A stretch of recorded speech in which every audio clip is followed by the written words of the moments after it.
Wow, that was, they were having fun down there in Mamu.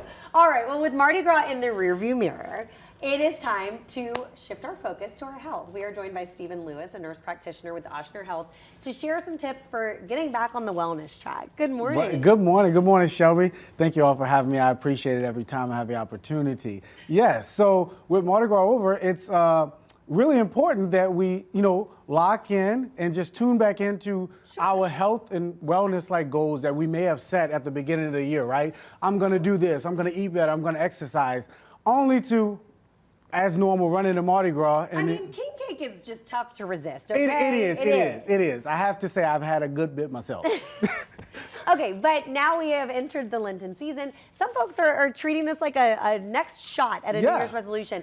As a healthcare professional, what would you say are some good goals to set for yourself health-wise? All right, so first, this is a very good question. And what I want to say is first and foremost, let's start off with, we need some realistic goals, right? Yes. So we could have some lofty goals. I want to lose 50 pounds by this, and I want to, something large. That's great, but we need to hone it back into what can we accomplish in the next day or the next week, right? And so what happens is we end up having what we call sustained stints of success. And when we have that, that motivates us. It's like a snowball effect, right? Sure. And so what we want to do maybe in the beginning is like cut back on sweet drinks. Right? So can we do something that seems small? Yes, but it will like multiply very quickly. And I do this all day long with my patients, and we see a lot of success with it. It builds and you begin to add to that, right? So you start with the drinks, and then maybe in moderation, let's cut out the breads.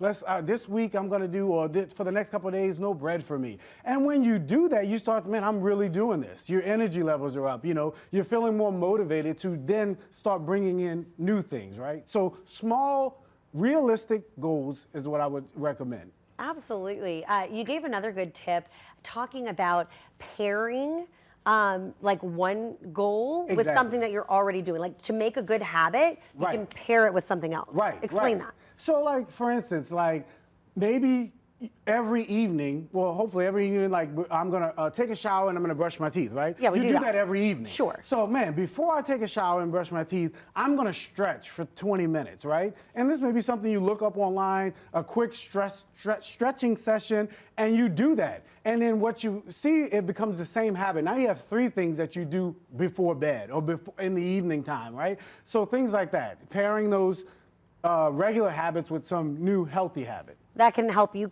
make it right. Because the goal ultimately, I think you'll agree with this, is not to do this for 40 days and then go right back to what you're doing before. We're trying to make it a new habit, a new lifestyle. So that's why we don't want to have something where it's so lofty, where it's like, I'm setting out for this. And you do it well for 2 or 3 days. You're like, you know what? I'm going to be honest. I ain't doing this no more. And so everything stops, So small goals, realistic goals is what we want. Absolutely. We've talked a lot about, food, losing weight, those sorts of things. What about exercise? Like, how would you incorporate some exercise into a goal? Good. So I always tell my patients, look, we got 7 days in a week, right? And they're like, do you do any exercise? And the first thing people say is, oh, I got to get a gym membership. No, you don't. Do you have 2 feet? Can you walk, right? Yeah. So at the end of the day, can you purpose in your mind, so out of a 7-day week, I'm going to take 2 days, all right? 2 days out of 7, and I'm going to walk 20 minutes. Some people say, well, I walk all day long at work. Your body knows that too, and there's nothing changing, right? So we want to take that, and we're going to put those extra 20 minutes at the end of the day. Hopefully, we can get about 30 minutes of that 2 days of the week, right? And so if you can do that every week, you will start to see how you start feeling better. You start adding to that, right? Make it 3 days. Make it 4 days. So we want to do that, things like that, Yeah, so build those good habits. Those are great tips. If you're looking for more great tips, you can go to ochsner.org. Yes. Y'all have got a lot of tips there as well for folks and on your social media.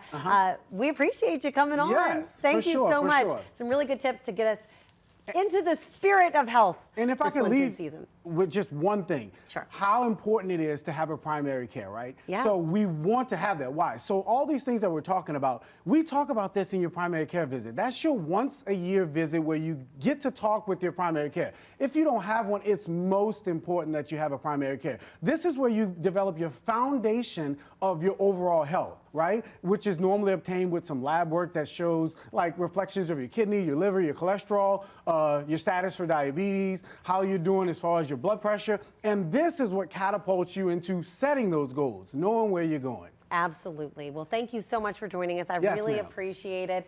And hey, y'all.